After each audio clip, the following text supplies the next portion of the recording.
I started working as a carpenter's apprentice right after graduating from junior high school at the age of 16. I hated studying, but was good with my hands. I wanted to pursue a job where I could create something, so I became an apprentice to a carpenter who was an acquaintance of my father. I am still grateful to my parents who understand me and agreed with it. With the desire to repay them, I diligently committed myself to learn the work. Surrounded by skilled laborers who were quicker with their hands than their mouths, I grew and became a well-known carpenter in the industry by the time I reached 30.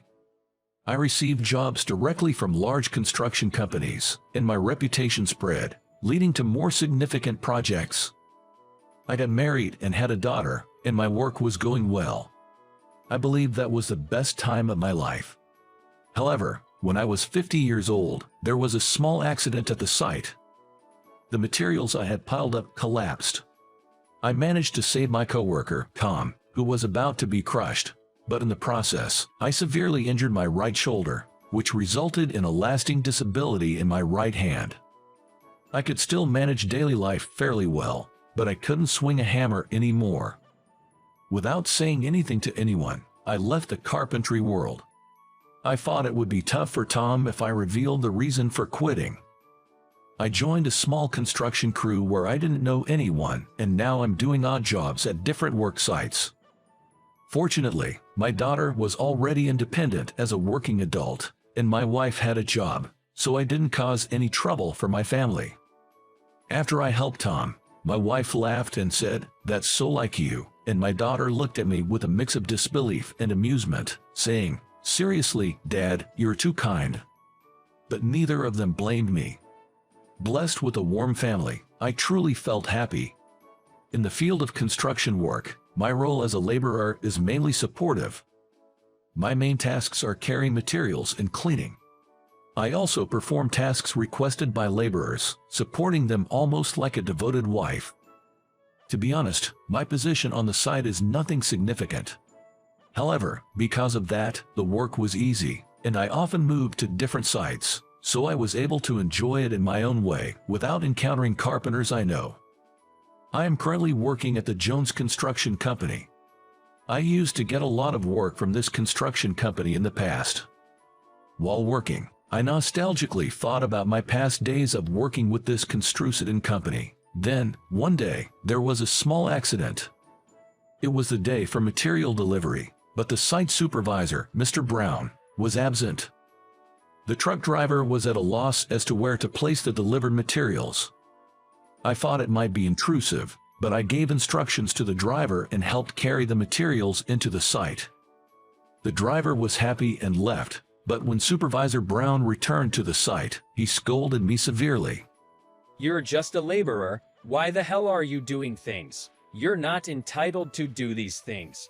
A young supervisor who appeared to be in his 20s nudged my head. Although I was annoyed, I held back and apologized. "I'm sorry. No one was here, so." "Even so, why are you giving instructions? A laborer like you doesn't know anything about the site's workflow, so don't do unnecessary things." "Yes, I'm sorry." Jesus Christ. A laborer should just shut up and clean. Worthless trash like you, don't interfere with my work, acting like you're in the high position. At that remark, the foreman of the laborers finally changed his expression and confronted the supervisor. "What the heck is this? It's mostly your fault for being absent. If it weren't for Bob, the truck driver couldn't have gone to the next job." When the supervisor said, "What did you say?" and was about to grab the chief by the collar, another foreman of ironworkers intervened, saying, "That's enough," and stepped between the two. "He handled the material delivery correctly. It's your fault for not being here when the truck arrived. Instead of complaining, how about saying thank you to him?" Quietly spoken, the supervisor Brown glared at me and went away without saying anything. The foreman of the ironworkers patted my back. "Don't worry, it's a typical thing for a young supervisor. You didn't do anything wrong, thanks." He said that and went back to work. I also nodded slightly and went back to work with the chief. However, from that day on, Supervisor Brown started finding fault with me for various things. He would call me out for trivial matters and make snide remarks. To make matters worse, I was even made to clean the restroom at the site. I was definitely getting annoyed, but since I was about to move from this site soon, I endured it. Every day was a gloomy day, but I didn't want to worry my wife, so I kept going to work without taking a break. Then one day, I felt unwell since morning, and my head was spinning. When I measured my temperature, it was slightly over 99 degrees. I thought about taking a day off, but today was the day for loading, and I really didn't want to miss it. Are you okay? You look pale. My wife Kate peered at my face with concern, but I smiled and replied, "I'm fine. I'll be done with work today. I'll take a day off tomorrow." After finishing my coffee, I got up and packed the lunchbox Kate had made for me into my backpack and left the house. When I arrived at the site, there were a large number of items for loading. I carefully carried them, but around noon, my fever started to rise and my legs became unsteady. Bob, what's wrong? The foreman hurriedly supported me as I stumbled. But I ended up dropping the items I was carrying. Your face is all red. Don't you have a fever? The foreman said with concern, peering at my face, and at that moment, Supervisor Brown came running, saying, "What are you doing?" He glared at the fallen items and sneered, "Can't you even carry a single item properly? You're useless." Mr. Brown, Bob may have a fever. Can I let him go home? The foreman said, but Supervisor Brown said no, and glared at me. A damn construction worker who's useless for anything else, and today is the only day he may be able to do some work. You have a fever on a day like this. Can't you even manage your health? You're such a jerk and lowlife. The usual sarcastic remarks began, but I didn't have the energy to retort. My head was spinning, and I felt nauseous. Hurry up and carry it. Don't dawdle. I was tapped on the shoulder, and I almost fell backwards.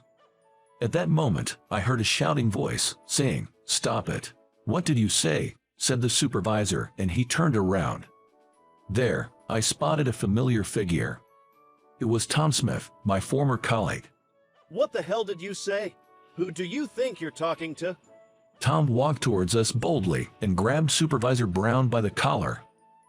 Tom, why are you here? Supervisor Brown turned pale.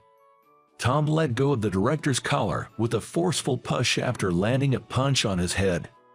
Just shut up, because your planning is so messed up and we're falling behind schedule. The president told me to go help you. Tom spat out his words and then looked at me. Hey, Bob, long time no see. He bowed his head. I looked at my old comrade. "It's been a while. I've heard you are the head of the main team directly run by the construction company. That's quite something." The main team is a group directly employed by the construction company. At the construction site, there are various professionals who gather, but they all work as subcontractors receiving jobs from the construction company. The main team, however, is not a subcontractor but directly employed by the construction company. Young Supervisor Brown wouldn't stand a chance against someone like Tom. Tom's face turned teary as he shook his head.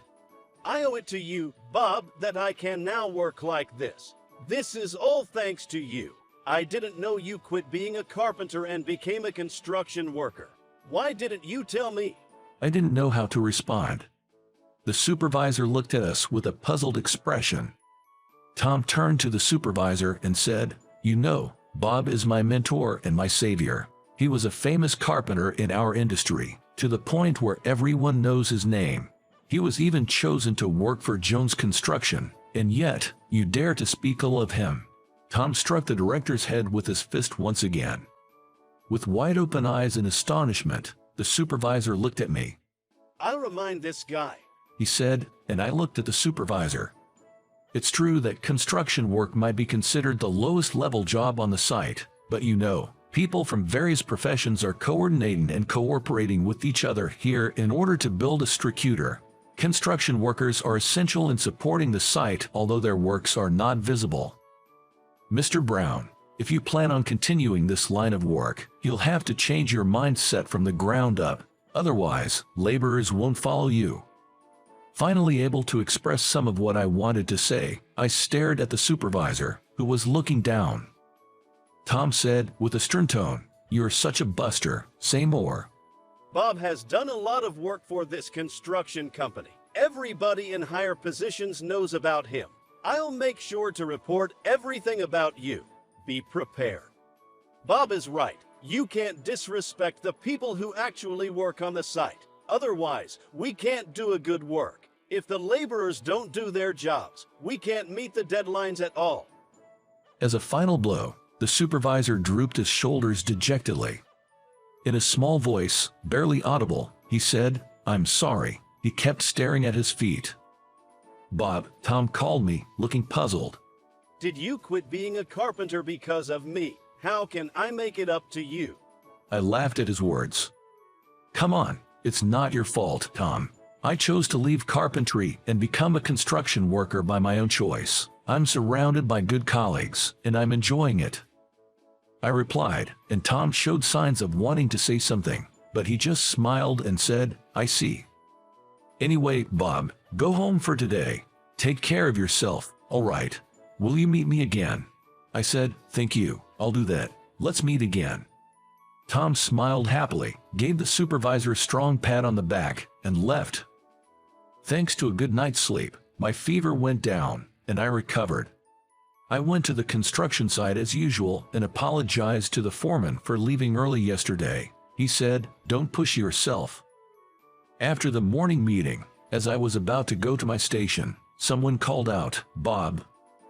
When I turned around, Black, the department manager at Jones Construction, was standing there. "Long time no see," he said, nodding his head slightly towards me. We had many meetings together in the past. His calm way of speaking hadn't changed. "I heard about yesterday's incident from Tom, the foreman. I had no idea that you were working as a subcontractor construction worker on our site. You're not planning to go back to being a carpenter." I nodded in reply to his questions. "As you know, I can't swing a hammer with this right hand. For now, I'm taking it easy." I answered, and Black said, "I see." And then he said, "Actually, the president asked me to ask you for a favor. Can you listen to it?" "Me, what is it?" "Yes. Currently, our construction company is dealing with several sites, but all of them tend to be delayed.